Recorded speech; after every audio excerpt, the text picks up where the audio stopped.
Buenas noches, este es el diácono Santiago Costado de la Iglesia de San Sebastián en San Agustín, Florida. Vamos entonces a continuar con nuestro estudio del Evangelio de San Mateo. Pero antes de comenzar la clase vamos a hacer la oración para antes de leer la Sagrada Escritura. En nombre del Padre, del Hijo y del Espíritu Santo. Amén. Señor Jesús, abre mis ojos y mis oídos a tu palabra, que lea y escuche yo tu voz y medite tus enseñanzas. Despierta mi alma y mi inteligencia para que tu palabra penetre en mi corazón y pueda yo saborearla y comprenderla. Hazme una gran fe en ti para que tus palabras sean para mí otras tantas luces que me guíen hacia ti por los caminos de la justicia y de la verdad. Habla, Señor, que yo te escucho y deseo poner en práctica tu doctrina, porque tus palabras son para mí vida, gozo, paz y felicidad. Habla, Señor, tú eres mi Señor y mi Maestro, y no escucharé a nadie sino a ti. Amén. Bueno, pues esta noche entonces vamos a seguir a dar finalidad al tema de la pasión y resurrección de nuestro Señor Jesucristo en el capítulo 26. Vamos entonces a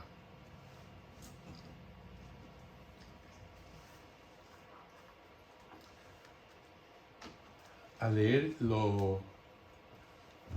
el pasaje del versículo 47 al 56, que dice así: Estaba todavía hablando cuando llegó Judas, uno de los 12.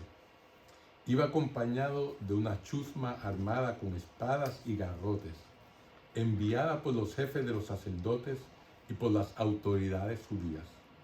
El traidor les había dado esta señal: al que yo dé un beso, ese es, arréstenlo. Se fue directamente donde Jesús y le dijo: Buenas noches, maestro, y le dio un beso. Jesús le dijo: Amigo, haz lo que vienes a hacer. Entonces se acercaron a Jesús y lo arrestaron. Uno de los que estaban con Jesús sacó la espada e hirió al sirviente del sumo sacerdote, cortándole una oreja. Entonces Jesús le dijo: Vuelve la espada a su sitio, pues quien usa la espada perecerá por la espada. ¿No sabes que podría invocar a mi Padre y Él, al momento, me mandaría más de 12 ejércitos de ángeles? Pero así había de suceder, y tienen que cumplirse las Escrituras. En ese momento, Jesús dijo a la gente: A lo mejor buscan un ladrón y por eso salieron a detenerme con espadas y palos. Yo, sin embargo, me sentaba diariamente entre ustedes en el templo para enseñar, y no me detuvieron. Pero todo ha pasado así para que se cumpliera lo escrito en los profetas. Entonces todos los discípulos abandonaron a Jesús y huyeron. Palabra de Dios.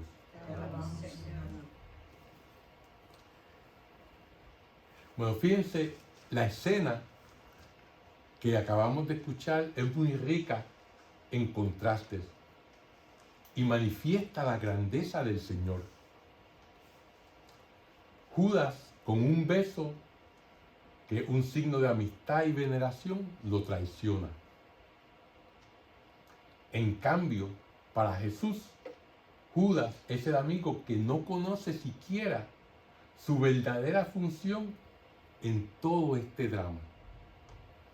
Un hombre confundido, ¿verdad?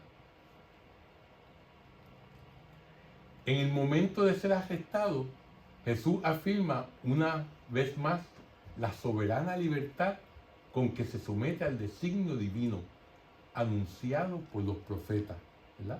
Él dice: esto todo está pasando para cumplir, ¿verdad?, lo que los profetas han dicho. O sea, que Él está en control de la situación.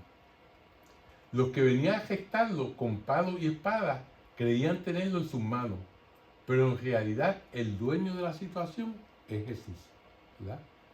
Que ya Él sabe lo que va a pasar. Él está dando su vida, ¿verdad?, como dice en otros pasajes, nadie me quita mi vida, sino que yo la doy.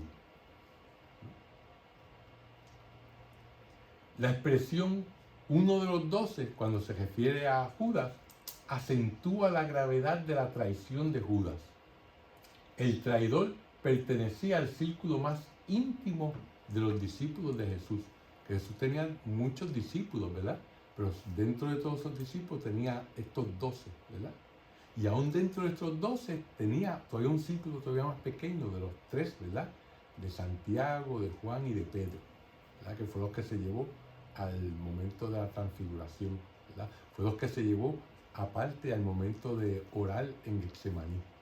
O sea que, pero él era parte de uno de estos 12 que Jesús había escogido para que fueran su grupo más cercano a él. Más grave todavía es la señal convenida para identificar a Jesús, ¿verdad? Judas se acerca al maestro y lo saluda con un beso. Y a diferencia de los demás discípulos que llaman a Jesús Señor, Judas le da el título de rabí, o sea, de maestro.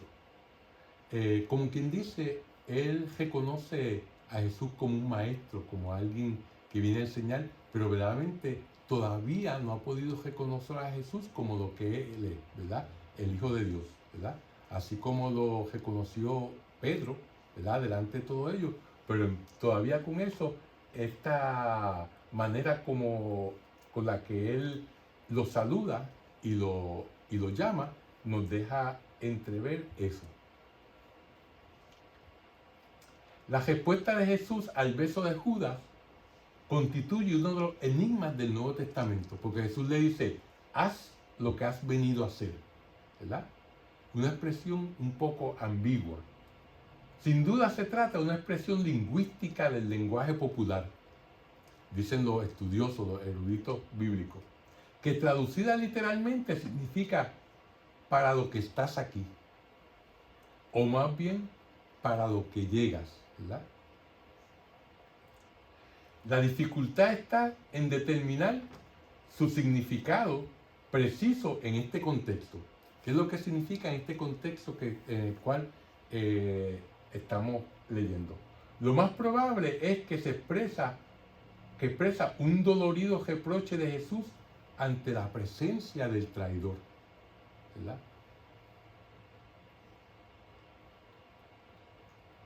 Los discípulos estaban preparados para la ocasión, hasta el punto que uno de ellos tenía una espada, ¿verdad?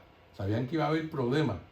Por lo tanto, Pedro, según recuerda Juan, en el capítulo 18 del Evangelio de Juan, desenvaina la espada. Y Jesús rechaza expresamente el recurso a la violencia, ¿verdad? Porque él le dice a Pedro, el que a hierro mata, a hierro muere.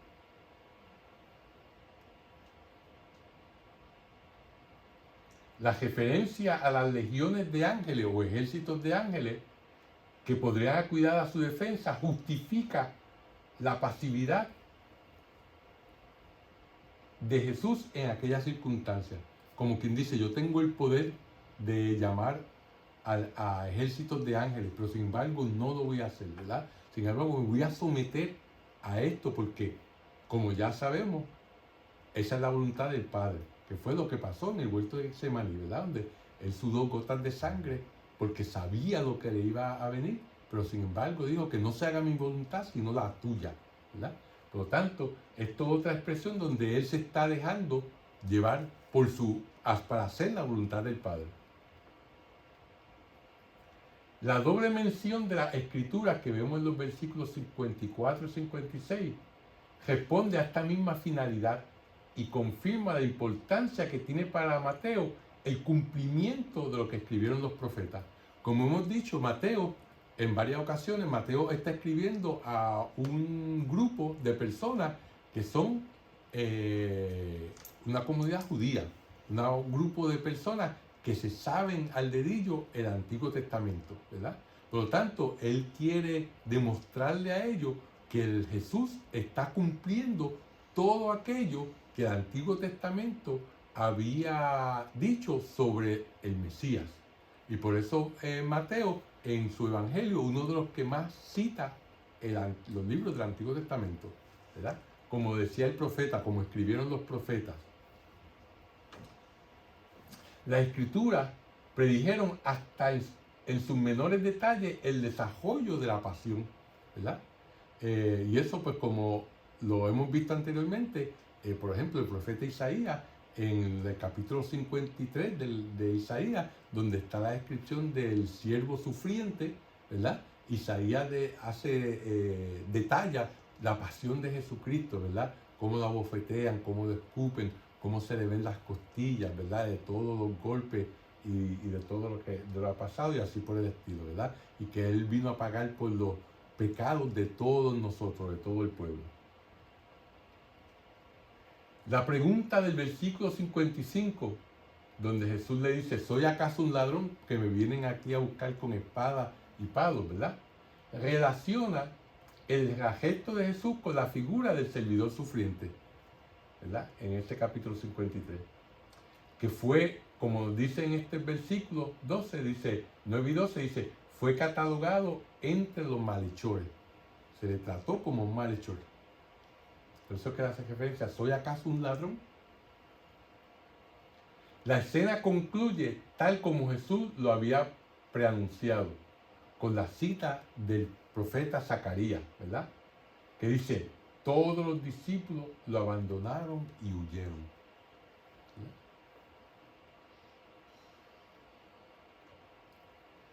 Como el texto no explica el motivo de esta fuga de los discípulos que se fueron, ¿verdad? Solo cabe hacer conjetura al respecto. ¿Por qué huyeron?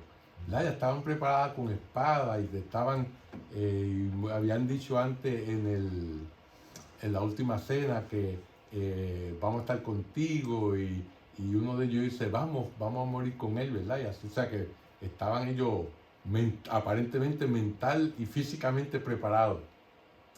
Lo más natural es que los discípulos hayan tenido miedo de enfrentarse con una muchedumbre numerosa y armada con espada y palos. Eso es lo más lógico que podríamos pensar. Sin embargo, también se ha sugerido que ellos estaban dispuestos a luchar, como ya había mencionado anteriormente, y que huyeron desencantados al ver que Jesús se entregaba sin ofrecer resistencia. Uno puede estar preparado para luchar por alguien, ¿verdad? Pero si esa persona dice no hagas nada y se rinde, pues entonces pues dice, bueno, si esa persona no va a luchar por ella misma, pues entonces ¿qué yo voy a hacer luchando por esa persona, verdad? Esa es la otra posibilidad por la cual ellos huyeron y se fueron. De cualquier manera, es completamente imposible conocer los sentimientos encontrados de los discípulos en aquel momento crucial. Eso solamente Dios lo sabe, ¿verdad? Ahora, vamos entonces a ver este próximo pasaje. Dice, los que tomaron preso a Jesús lo llevaron a casa del sumo sacerdote Caifás, donde se habían reunido los maestros de la ley y las autoridades judías. Pedro lo iba siguiendo de lejos, hasta llegar al palacio del sumo sacerdote. Entró en el patio y se sentó con los policías del templo para ver en qué terminaba todo. Los jefes de los sacerdotes y el Consejo Supremo andaban buscando alguna declaración falsa contra Jesús para poderlo condenar a muerte. Pero pasaban los falsos testigos y no se encontraba nada. Al fin llegaron dos que declararon, este hombre dijo, yo soy capaz de destruir el templo de Dios y de reconstruirlo en 3 días. Entonces el sumo sacerdote se puso de pie y preguntó a Jesús, ¿no tienes nada que responder?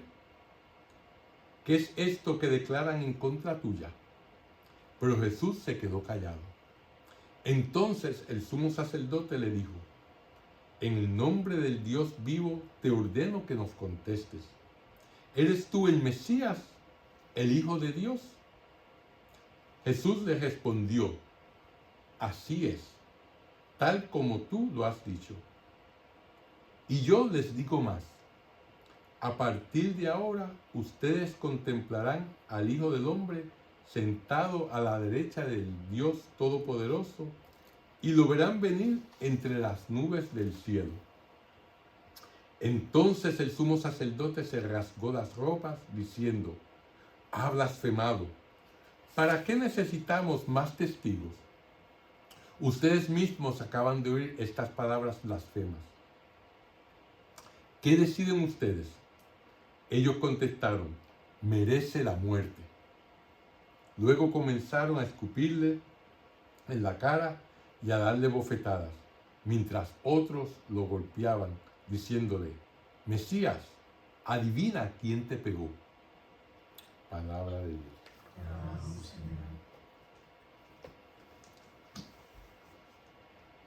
En tiempos de Jesús, el Sanedrín estaba integrado por 71 miembros que componían 3 clases. Los ancianos, pertenecientes a la aristocracia laica, o sea que no eran sacerdotes, los sumos sacerdotes, los escribas, en su gran mayoría de extracción farisea, que eran los encargados de copiar las leyes, de hacer las copias de los libros sagrados, tomar notas, ¿verdad? Todas esas cosas. Pues estos eran los 3 grupos que integraban el Sanedrín.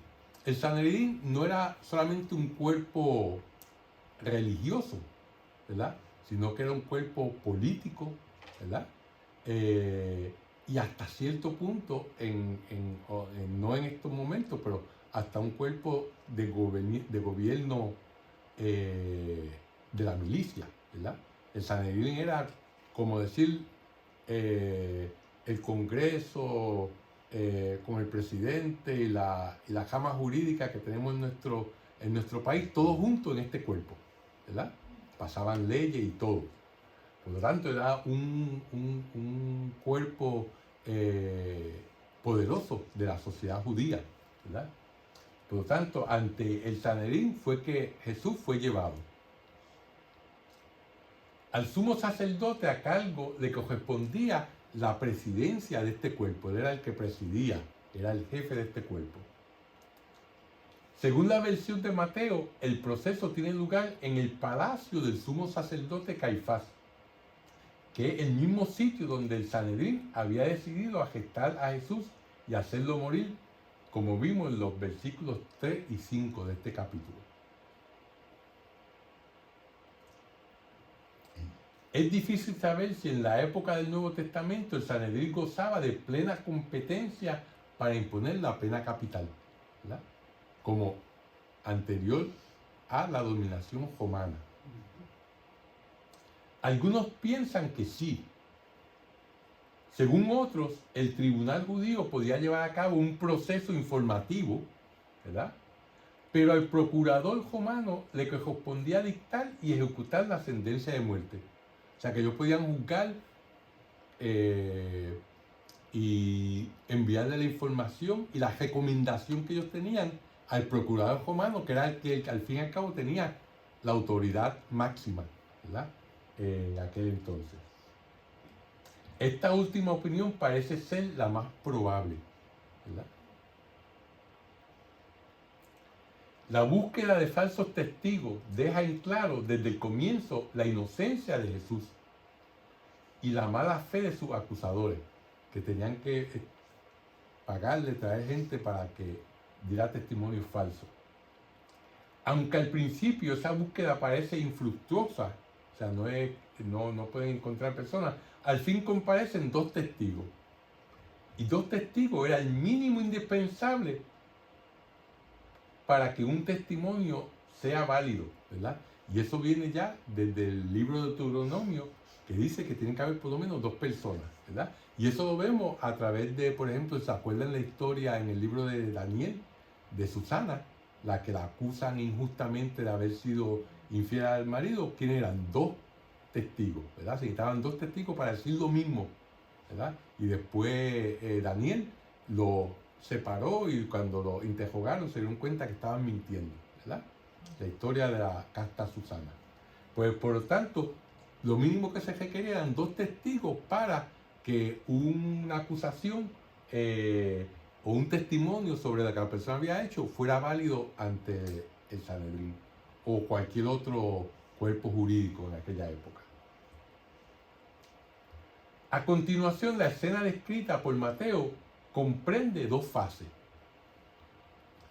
Primero, los falsos testigos acusan a Jesús de haber anunciado la ruina del templo, cuando dicen, este hombre dijo, yo puedo destruir el templo de Dios y reconstruirlo en 3 días, ¿verdad? Al mencionar esta acusación, Mateo ya no habla de falsos testigos, ni dice que ellos se contradijeron, ¿verdad? Como se ve también en Marcos. De esta forma da a entender que efectivamente Jesús había anunciado la ruina del templo, ¿verdad? Y eso lo vemos en todos estos pasajes de Mateo, de Marcos, de Juan, Marcos, Lucas. Vemos en todos esos pasajes que Jesús verdaderamente había anunciado que el templo sería destruido. Cuando es interrogado sobre los cargos que se le aducían, Jesús permanece callado, no contesta, no argumenta. Como el servidor sufriente de Isaías, al ser maltratado se humillaba y ni siquiera abría su boca. O sea que con su manera de comportarse, él estaba cumpliendo esa profecía de Isaías. La segunda fase es la más crucial. En vista de un silencio tan persistente, el sumo sacerdote vuelve a tomar la palabra y plantea a Jesús la cuestión decisiva, poniendo a Dios por testigo para obligarlo a hablar, ¿verdad? Cuando dice, te conjuro por el Dios vivo, a que nos digas si tú eres el Mesías, el Hijo de Dios, ¿verdad? Ya ahí no le dejaba escapatoria a Jesús, ¿verdad? Y Jesús no responde directamente, da más bien su sí velado, ¿verdad? Con la frase ambigua, tú lo dices. Enseguida añade que en adelante se verá al Hijo del Hombre sentarse a la derecha del Todopoderoso y venir sobre las nubes del cielo, ¿verdad? Y eso nos trae a la mente que a Daniel, que fue el que habló sobre el Hijo del Hombre, ¿verdad? Y de ahí es que viene ese título del Hijo del Hombre, del libro de Daniel, que es el libro apocalíptico del Antiguo Testamento. Al oír el testimonio que Jesús da de sí mismo, el sumo sacerdote desgaja sus vestiduras y dictamina que ya no hacen falta más testigos, ¿verdad? Porque se ha pronunciado una blasfemia. O sea, la blasfemia que él se está refiriendo, que Jesús se está llamando a él mismo el Hijo del Hombre, se está llamando a él mismo que él es Dios, ¿verdad? Los restantes miembros del Sanedrín se asocian a esa condena y confirman la sentencia. El relato concluye con una referencia a los golpes e injurias recibidas por el condenado a muerte, por Jesús, ¿verdad? Este siniestro entretenimiento de golpearlo sirve de pasatiempo a los que esperan la llegada del día, ¿verdad? La invitación a profetizar quiere poner en ridículo las pretensiones mesiánicas de Jesús. Cuando lo golpean y le dicen, adivina, Mesías, ¿quién te ha pegado? ¿Verdad? La condena de Jesús fue el resultado de 2 procesos. Uno ante el Sanedrín, que es el supremo tribunal judío, y otro ante el gobernador Poncio Pilato. Este dato verdaderamente se considera que es un hecho históricamente seguro. El proceso ante el Sanedrín tuvo que realizarse por necesidad. Más aún habría de suponerlo, aunque no se dijera nada de él, ya que los verdaderos adversarios de Jesús pertenecen a los círculos de dirigentes judíos, ¿verdad? Son los que verdaderamente lo llevaron, por lo tanto, ellos no podían llevarlo directamente al procurador romano si no pasaban a través del Sanedrín. De hecho, en todos los sucesos de la historia de la pasión, estos sectores, o sea, los dirigentes judíos, son los que impulsan la acción de condena contra Jesús. Que vemos que desde el principio han estado planificando cómo matar a Jesús. Además, era necesario que hubiera una deliberación y una decisión previa para poder presentar a Jesús con una acusación precisa ante el gobernador, ¿verdad? Ellos tenían que presentarle un proceso jurídico al gobernador para poder que el gobernador pudiera entonces pasar juicio a Jesús. Sin embargo, no está claro cuál fue el delito que el Sanedrín imputó a Jesús para poderlo declarar reo de muerte en este pasaje. El anuncio de la destrucción del templo ha sido sin duda una declaración auténtica de Jesús y debió desempeñar un papel importante en el proceso judío. Pero lo interesante es que Jesús no había sido solamente el único que había dicho esto, sino otros judíos que bautizaban, habían dicho que el templo se iba a destruir en algún momento, ¿verdad? Por lo tanto, no puede considerarse como una verdadera razón de la condena, ¿verdad? Ya que Marcos dice expresamente que los testigos no lograban ponerse de acuerdo en sus declaraciones. La acusación de blasfemia tampoco puede considerarse un motivo suficiente, porque ninguna de las declaraciones de Jesús, la de ser el Mesías y el Hijo de Dios, eran desde el punto de vista judío blasfemia propiamente dichas. Es más probable que el motivo político que expresaron los que llevaron a Jesús para que fuera juzgado por el prefecto romano, donde se ve en Juan, donde dicen, si lo sueltas, no eres amigo del César, porque el que se hace rey se opone al César. Esto sí que hubiese sido una acusación que conllevaba la pena de muerte, ¿verdad? Ante los ojos de los romanos. Vamos entonces a pasar al próximo pasaje, que dice así. Mientras Pedro estaba sentado fuera en el patio, se le acercó una sirvienta de la casa y le dijo, tú también estabas con Jesús de Galilea. Pero él lo negó delante de todos diciendo, no sé de qué estás hablando. Y como Pedro se dirigiera hacia la salida, lo vio otra sirvienta y le dijo a los presentes, este hombre andaba con Jesús de Nazaret. Pedro lo negó por segunda vez, jurando, yo no conozco a ese hombre. Un poco después se acercaron los que estaban allí y dijeron a Pedro, sin duda que eres uno de los galileos, se nota por tu modo de hablar. Entonces Pedro empezó a proferir maldiciones y a afirmar con juramento que no conocía a aquel hombre. Y en aquel mismo momento cantó un gallo. Entonces Pedro se acordó de las palabras de Jesús que le había dicho, antes de que cante el gallo me negarás 3 veces. Y saliendo afuera lloró amargamente. Palabra de Dios. Fíjense, cuando Jesús fue arrestado, los discípulos lo abandonaron y huyeron, como vimos en el versículo 56. Solo Pedro lo siguió de lejos, ¿verdad?, hasta el palacio del sumo sacerdote. El Evangelio de Juan dice que Pedro siguió a Jesús acompañado de otro discípulo, el discípulo amado, que era conocido por el sumo sacerdote. Gracias a él, Pedro pudo entrar en el patio del pontífice.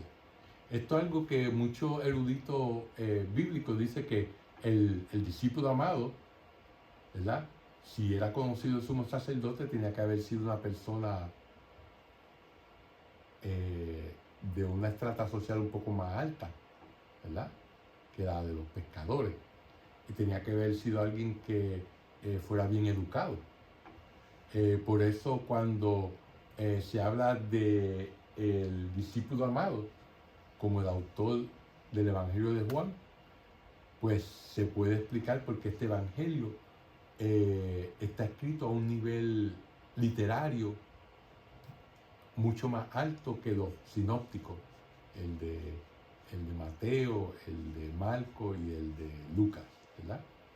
Y eso es algo que los eruditos bíblicos, pues muchos de ellos tratan de explicar esa razón de que el Evangelio de Juan es un evangelio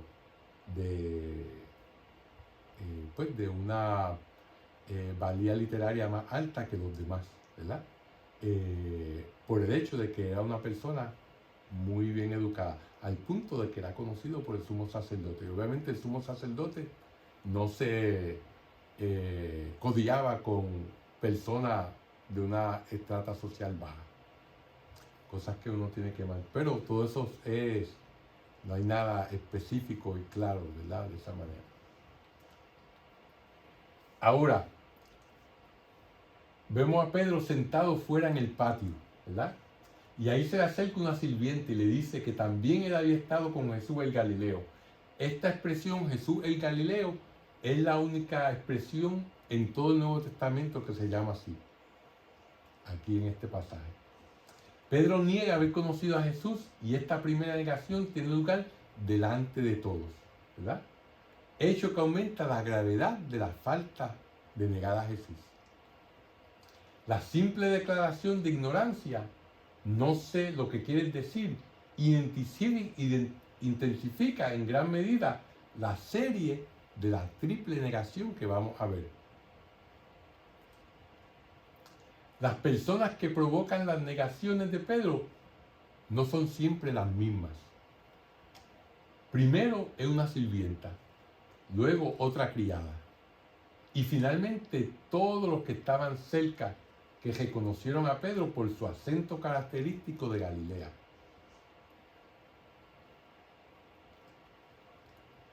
También aumenta progresivamente la intensidad de estas negaciones. La primera es una simple confesión de ignorancia. Yo no lo conozco. La segunda redobla la negación con un juramento más aún. Más aún Pedro jura que no conoce a ese hombre, ¿verdad? Expresión que sorprende por su sello impersonal, ya que expresa la ruptura del vínculo que lo unía al maestro y anula la adhesión y el compromiso de fidelidad que él le había hecho en la última cena, ¿verdad? En el huerto de Getsemaní, ¿verdad? La tercera negación es como la cima de todas anteriores. Bajo la presión de los que estaban ahí, Pedro repite una vez más lo que había dicho antes y además confirma su afirmación con juramentos e imprecaciones. Esas palabras, malas palabras, ¿verdad? Para hacerlo todavía más fuerte. Cuando uno quiere darle énfasis a algo, ¿verdad? Pues muchas personas utilizan malas palabras, como quien dice, para enfatizar que estoy en serio, estoy hablando en serio. La historia podía continuar al mismo ritmo, hasta que de pronto el canto del gallo le pone término, creando un efecto de sorpresa, ¿verdad? Pedro recuerda las palabras de Jesús y llora amargamente, ¿verdad? Con este arrepentimiento, él da un ejemplo que tiene su contrapartida en la actitud de Judas, el discípulo cuya desesperación lo llevó al suicidio. Ambos traicionaron a Jesús, ¿verdad? Uno lo entregó y el otro lo negó, no solamente uno, sino 3 veces. Pero sin embargo, la reacción a la realización de lo que habían hecho fue completamente diametralmente opuesta, ¿verdad? Donde uno se desesperó al punto de que entonces que la única salida que vio fue el suicidarse, mientras que el otro vio la salida del arrepentimiento y de el pedir perdón a Jesús luego, ¿verdad?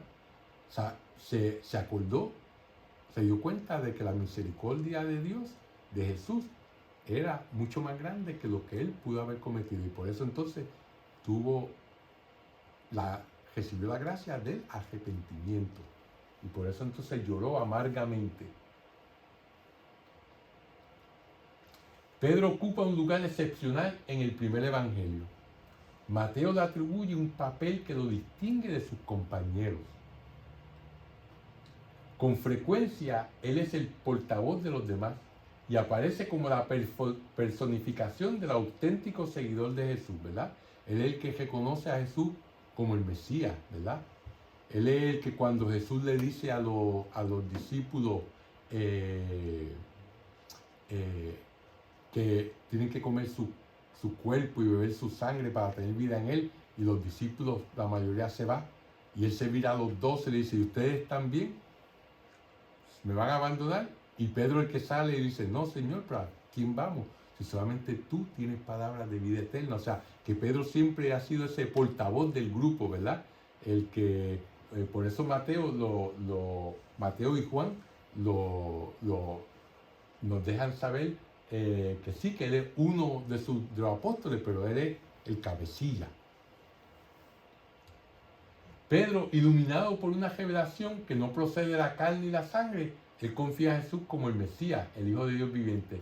Y Jesús le responde con una bienaventuranza, ¿verdad? Cuando básicamente dice, tú eres Pedro y sobre esta piedra edificaré mi iglesia, ¿verdad? Como nosotros vemos que, pues obviamente eso lo estableció como el primer papa de la iglesia. Y solamente hay que ir a un libro de historia para ver, desde el Papa Francisco hacia atrás, termina o empieza en Pedro. Sin embargo, también fue objeto de severas reprensiones por parte del maestro, porque se dejaba guiar por criterios demasiado humanos, ¿verdad? Cuando Jesús dijo que anunció su muerte y él lo llevó aparte y dijo, ¿cómo tú vas a decir eso, no? Y que Jesús le dijo, apártate de mí, de Satanás, ¿verdad? O sea, por eso en Pedro todos nosotros nos podemos ver. En el relato de las negaciones, la conducta reprensible de Pedro se manifiesta con un dramatismo bien fuerte. El mismo que le había dicho a Jesús en el camino hacia el Monte de Olivos, aunque tenga que morir contigo, no te negaré. Ahora inflige una cruel negación a la temeridad de que había hecho gala anteriormente.